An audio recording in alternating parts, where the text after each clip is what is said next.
Okay. Yes, I can. All right, so then we'll probably start in just a few minutes, and then you can start the recording, and then we can go from there and do a roll call. All right, sounds good. Thank you.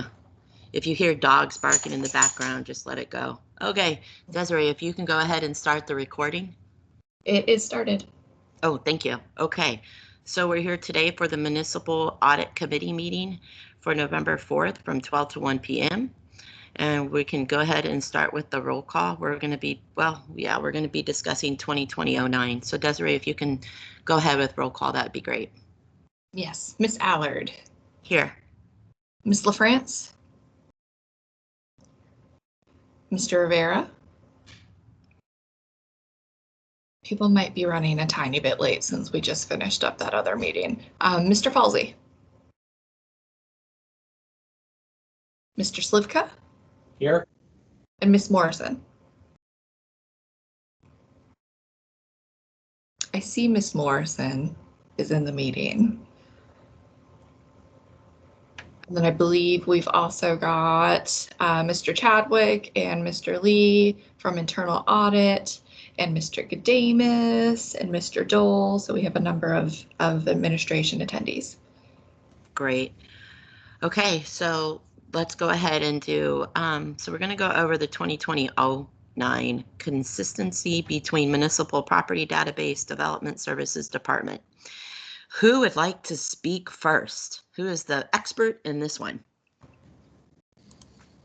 This is Alex. I'm going to suggest that Mr. Chadwick maybe summarize his report, and then we can go from there. Go ahead, Mr. Slipka. Okay. This is Mike Chadwick speaking. Let me provide a brief summary of this report. This audit was requested by the administration, and the objective of this audit was to determine if there were inconsistencies between the CAMA and COSA databases and to estimate the magnitude of those inconsistencies. To do this, we met with representatives from Development Services and from Property Appraisal to see how best to do this, and we decided that we would look at the number of bedrooms between the two databases, as it is a common factor in both databases. So to accomplish our objective, we randomly selected 450 properties from 12,414 properties throughout the municipality having private septic systems.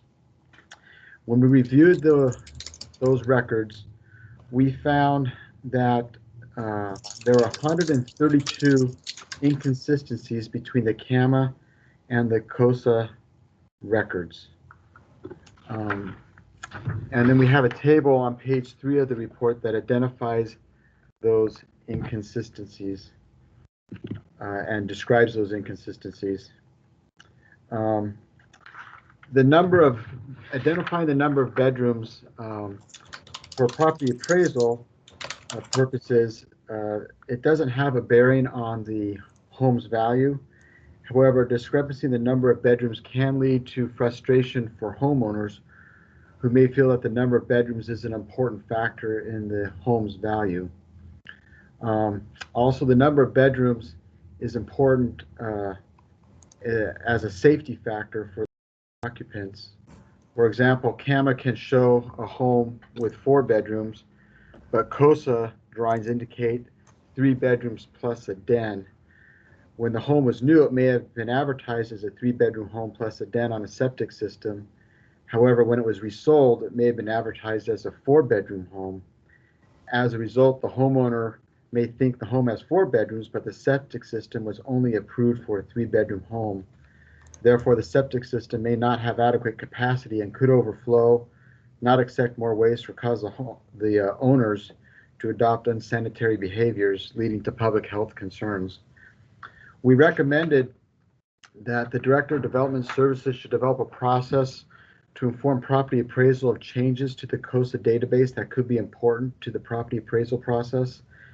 And in addition, as part of the current CAMA database project, the municipal assessor should consider adding a field to the CAMA database showing the number of bedrooms indicated in COSA documents. Management responded to the audit findings, and they concurred with the audit findings and recommendations. I think that's all I have, Ms. Aller. Thank you. I also wanted to comment that Ms. LaFrance joined us at 12:03 p.m. All right.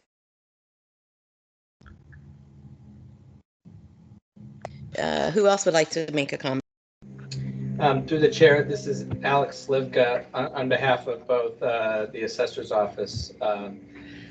I would point to page 6 of this report, where an example of a solution that we could do more immediately and more effectively is placing a link to the COSA database on our property inquiry page and informing the public that the bedroom count may be different from the as-built.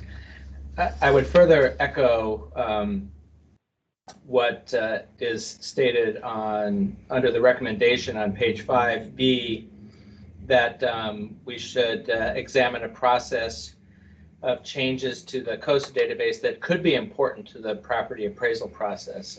I think, as is stated in here and as the assessor will affirm, bedroom count in and of itself is not a specific important factor. Sewer versus septic, on the other hand, could be an important factor. So I would just make those two observations, and really would ask right now if any members of the assembly have questions about what has been raised in this report. Okay, and I guess I have a question then. Who's going to be responsible, Alex, of implementing the change or the fix, and what do you think the timeline would be? Through the chair, the change and the fix relative to on page 6, placing a link on the database to on our property inquiry page, we will make that. That will be my responsibility, supervising the assessor's office to make sure that happens. I think, as we've talked about in here, we're in the middle of upgrading our CAMA program, and which we don't want to change. We're a year from go live, and we're at a critical point in terms of design, and to try and effect a change at this point would be very costly. But we are committed, once that is done, to examining this issue again. But it's very specific to the recommendation on page 6. I will be responsible for making sure that happens, and I will report back to the assembly when it does happen. Thank you, Alex. Can I go ahead? Ms. LaFrance has a question. Thank you, Madam Chair. Apologies for missing the first couple minutes. I was just wondering, as far as the audit itself, which seems like a pretty specific one, what were the reasons for why this audit was done? Is it just one that's regularly scheduled? It seems like, just based on the comments about the findings not being disputed and the fact that CAMA and COSA serve two different purposes. Am I right in assuming that the results of the audit were kind of in line with expectations? Thanks. I'll answer, and then I'll let Mr. Chadwick chime in. As he said, this audit was requested by the MOA. I think it goes to our point of trying to be consistent to the public, and what is identified in here is that these two databases, there are high degrees of inconsistency, and that's a little bit because they serve different purposes. But I'll stop there and allow Mr. Chadwick maybe to talk further on this question. Yes, this is Mike Chadwick. I would agree with Mr. Slivka's comments. This audit was requested by the administration after noticing that the public at times was frustrated when they saw conflicting information. And so the administration wanted to know, well, how pervasive is this, and is it really an issue? And so then we took a look and found that, yeah, that there could be some issues there. And so the audit was requested out of concern of trying to provide consistent information to the public.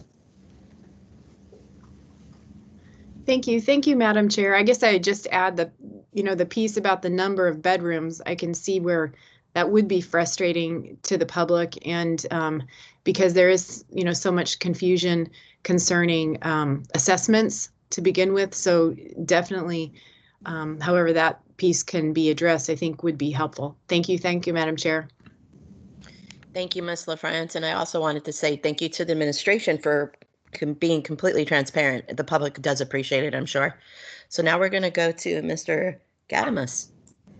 Yeah, thank you. I just want to maybe just reiterate a few things here, and then maybe just expand on a couple of things after that. So the first one, really, at the end of the day, these are two different purposes for these two different data sets. And so we did expect that there would be some discrepancies on that. I would say, if anything, for me, what I found to be surprising is that there were more bedrooms if you go to page 3,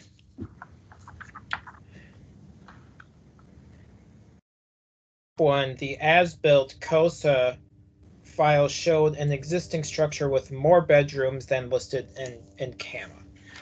And so first, maybe I'll just talk a little bit about that bedroom count, why we have it. It's largely for us just to keep and store informational purposes. As someone has previously mentioned, that has right now no bearing on the assessed value of that property.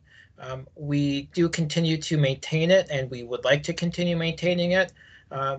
It could be in the future a good tool for us for valuation purposes, but also right now it's just we haven't maintained, and we would like to continue with that. So I think that's the big thing, again, is that they're two different purposes for that. The COSA is really, again, more about safety and building standards with that. Now, the other thing I want to mention, too, that there was, I think, Ms. Allard, you've mentioned this, is what about the process right now, and where are we? And so I can tell you, at least right now, there's a couple of things, and myself, along with Mr. Dole, we've been collaborating even before this happened, before this audit happened, trying to work together a little bit more closely as a larger government entity. And we have already been starting to develop or started to implement that any new construction. So for our staff, for property appraisal, towards the end of the year, we go and we pick up new construction. And so when we are doing that, it is in our business process now to review that COSA and try to reconcile that. And sometimes it may be different. There might be, for example, there is one that's just brought to my attention on the hillside where the COSA is 4 bedrooms, but the individual, the owner, chose to only have 3 bedrooms. And so we, again, there are different purposes for that, but we are reviewing that.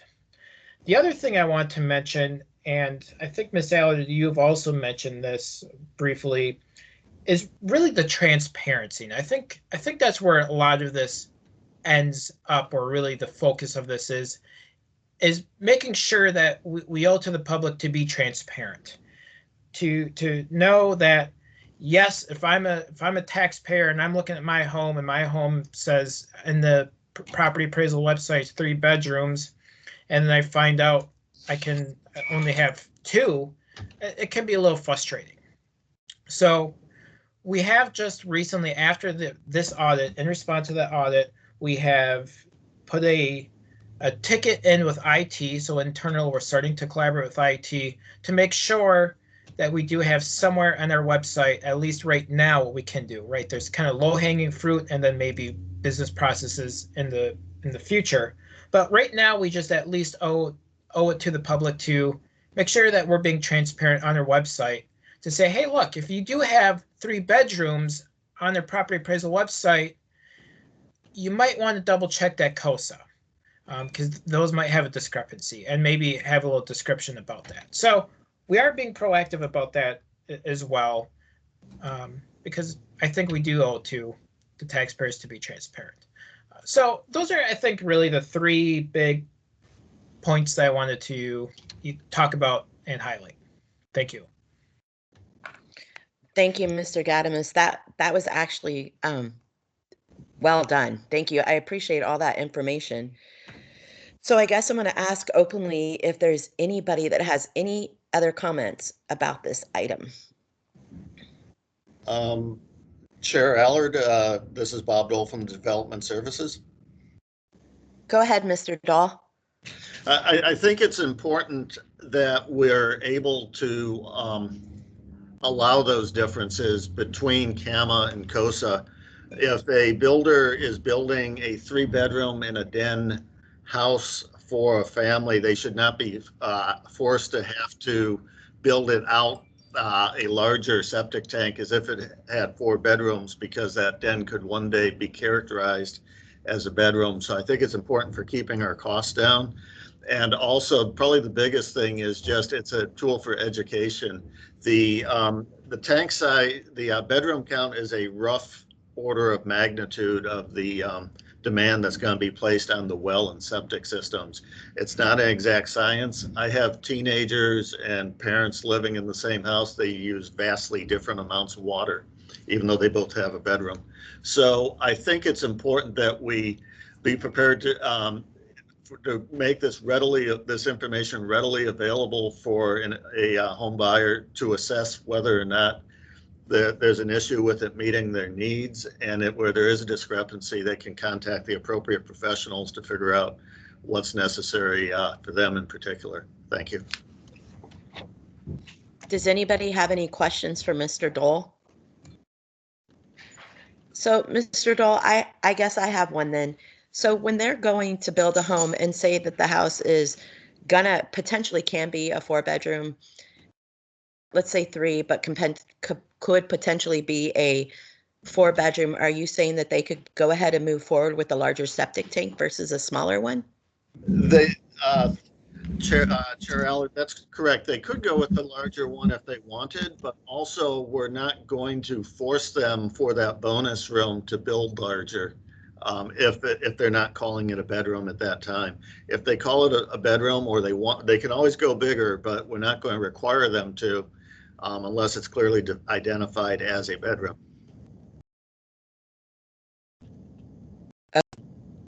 I have another question for that one. So say like they go with the smaller septic tank because it's currently a 3-bedroom. What happens if they change their 4th bedroom as far as meeting the needs of the larger septic tank?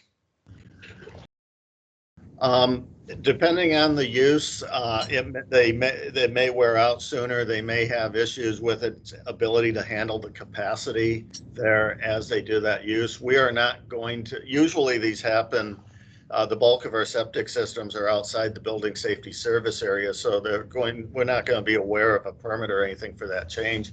But we're not going to say, haha, you added a bedroom, go dig up your septic tank and put one in larger. At the time that a new septic field was being put in 10 or 20 years later, the engineer doing it would look at the size of the house at that time and configuration. But adding a bedroom doesn't require you to instantly rip out your septic tank and put in a new one. Excellent. I think that's important for the public to know. Mr. Gadamus has a comment or a question. Go ahead, sir.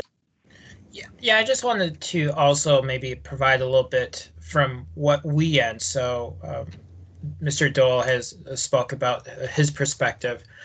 So anecdotally, I've seen it before where when I was an appraiser, working for the municipality here, where they advertised a property on the market as for example, 4-bedroom.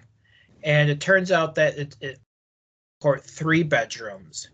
And I've seen what happens with the market when that happens is the appraiser will come in and the inspector will come in and they'll get flagged saying, look, you don't have 4 bedrooms. It's not as it is. And I've seen what happens with the sale is they will then board up or drywall the closet to make it effectively legally a 3-bedroom home. And so in some ways, I've seen that a handful of times when that happens, and they basically are putting that Band-Aid on that property, more realistically for a short duration, I'm assuming, but we don't really see what happens after it's drywalled up, that closet, for example. So that just maybe gives you a little insight into maybe some of the market behavior of how some of this could be a problem. Okay, so Mr. Gadamus, are you saying, so to make it a bedroom, it has to have a closet and a window? And if they don't want it to be a bedroom anymore, they get rid of the closet? Quite simply, it sounds like. That's what I have seen from that. And I don't know the ins and outs as to, Mr. Dole could speak more on what constitutes legally a bedroom or not, but that is one of the things that I have seen is that, yeah, they take out the closet. Can you comment on that, Mr. Dole? Through the chair to the chair, yes, I think you accurately identified it. There's a door, there's a second means of egress, a window, and there's a minimum amount of space and a closet, and that's it. That's what constitutes a bedroom under the building codes. Okay, good to know. So does anybody else have any further questions for anybody? All right, so then let's go through any other business. So I don't know if anybody wants to discuss anything else that they might have, just openly.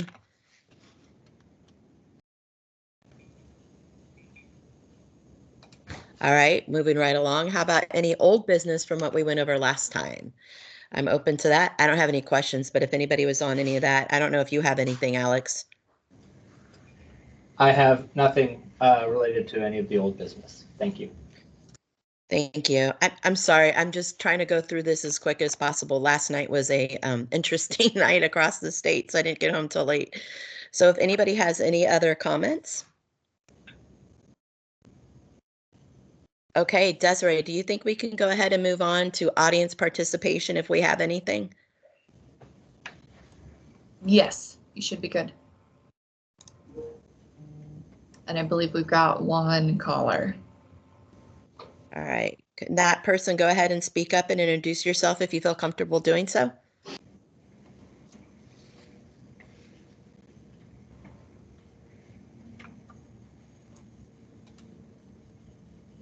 Can you hear me? Desiree, are they on mute or are they just not wanting, are they just listening? For me? We can hear you now. Okay, yeah, this is Eugene Haven, because you put me on mute and I forgot to do the star six. So I'll just be brief. For the subject that you have before you and the audit report, one would think there would be more information than just a handful of pages, as sensitive the issue is. And that's all I have to say, and I wish you all the best, and I look forward to seeing you tonight. Thank you. Thank you, Mr. Haberman. All right, so we're done with audience participation, and if anybody has any more comments, or if you guys are willing to motion to adjourn, I would appreciate it. I think I'm a Okay. member, so I will move to adjourn. Yay, good. Okay, so there you go. Have a good rest of the evening and see you all tonight. Thank you. Thank you.